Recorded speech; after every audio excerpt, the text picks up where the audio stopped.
Assalamualaikum warahmatullahi wabarakatuh. Saya bawa dari Padang mau bertanya Buya. Saya pernah baca hadis bahwa sedekah akan menghapus segala kesalahan. Yang mau saya tanyakan, gimana bisa sedekah diterima? Sementara sholat nggak pernah, bahkan sering ditinggalkan.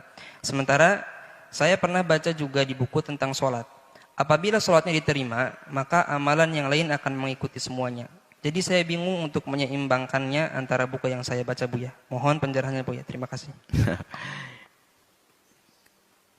Orang sering bingung melihat hadis itu karena dia jauh dari mengamalkannya. Gambarnya di matanya apa? Sedekah lalu tidak sholat. Sementara ada hadis tentang sholat amal yang pertama diterima. Kalau bagi Anda nggak bingung, Anda ahli sedekah, kemudian Anda ahli sholat.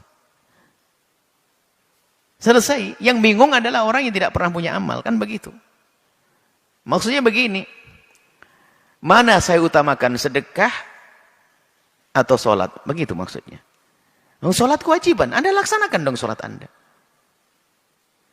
Kalau untuk diri Anda aneh, maksudnya kalau diri kita sendiri, kita menimbang saya sedekah antar sedekah dengan sholat. Berarti kita nggak benar ini antar sedekah dengan sholat. Sedekahlah Anda. Sholatnya gimana? Sambil berjalan dong sholatnya. Tapi belum bisa istiqomah. Ya enggak apa-apa. Semoga dengan sedekahnya nanti kita bisa sholat. Bukan berarti langsung milih dibanding antar sedekah dengan sholat. Mana lebih utama ini. Kalau bicara tentang keutamaan, sholat adalah wajib. Sholat adalah wajib. Sedekah adalah amal baik. Nah ini, kalau untuk diri Anda sendiri, ya sebisanya apa yang bisa Anda lakukan berbuat baik dulu? Sedekah dulu, sedekahlah dulu. Sedekah untuk orang-orang sholat, lalu minta doa semoga saya bisa sholat seperti Anda. Gitu saja. Anda sedekah kepada orang sholat. Biar besok bisa sholat. Bukan langsung hanya banding-banding hadis saja. Anda tidak mengamalkan salah satunya, nggak ada gunanya. Ambil salah satunya, amalkan segera, nanti Anda akan ketemu judulnya. Sholat atau sedekah? Sholat atau sedekah, amalkan. Baik. Jadi kalau bukan hanya kita banding hadis ini, pertama kali sholat diterima adalah amal pertama kali sholat, dilihat adalah sholat. Kalau sholatnya baik, semuanya baik-baik saja. Sedekah, aduh ini bukan sholat. Nah, Anda hanya timbang-timbang no amal, bukan mengamalkan, makanya jadi bingung. Sudahlah Anda sedekah, insya Allah diterima oleh Allah. Sholat Anda, segera dibangun sholatnya. Bolong-bolong, sekarang, besok nggak bolong-bolong. Terus berusaha semacam itu.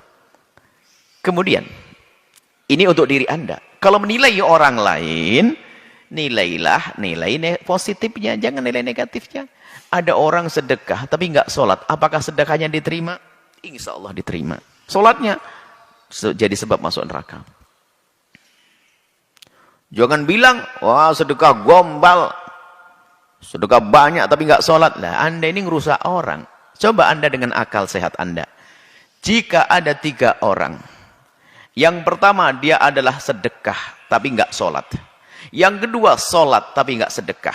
Yang ketiga, nggak sholat, nggak sedekah. Mana yang paling jelek? Yang nggak sholat, nggak sedekah. Anda bisa nilai. Orang sudah sedekah, ada caci maki, Anda membingungkan. Dia sedekah, tapi nggak sholat. Ya semoga dengan sedekahnya dia bisa sholat. Begitu. Anda ini orang berbuat baik. Kadang-kadang kita itu begitu. Orang berbuat baik nggak bisa nerima kita. Sedekah apaan? Sedekah gombal.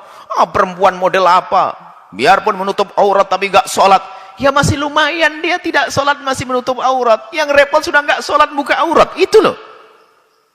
Jadi kalau Anda melihat orang lain, lihat nilai positifnya. Semoga sedekahnya diterima oleh Allah Subhanahu Wa Taala. Kemudian semoga dengan sedekahnya dia bisa sholat seperti itu. Jadi kalau baca hadis jangan sepotong-potong, padukan dua-duanya. Kalau sepotong-potong nanti milah-milih, nggak sholat nggak sedekah. Mau sedekah lebih bagus sholat. Tapi kan saya belum sholat. Maka percuma nanti sedekah. Akhirnya apa? Ajib. Tidak sedekah, tidak sholat. Neraka paling dalam. Lulus. Begitu. Cara pandang yang salah itu akan. Tapi mulailah kebaikan yang Anda bisa lakukan. Sebab dalam beragama itu tidak ada yang sempurna. Yang bisa memulai kebaikan dengan sedekah-sedekahlah. Belum sholat, besok insya Allah sholat. Belum bisa sedekah, lakukan sholat dulu. Ini begitu. Mulailah dengan kebaikan. Kemudian setelah itu, kebaikan akan menarik kebaikan yang lainnya. Wallahu a'lam bishawab.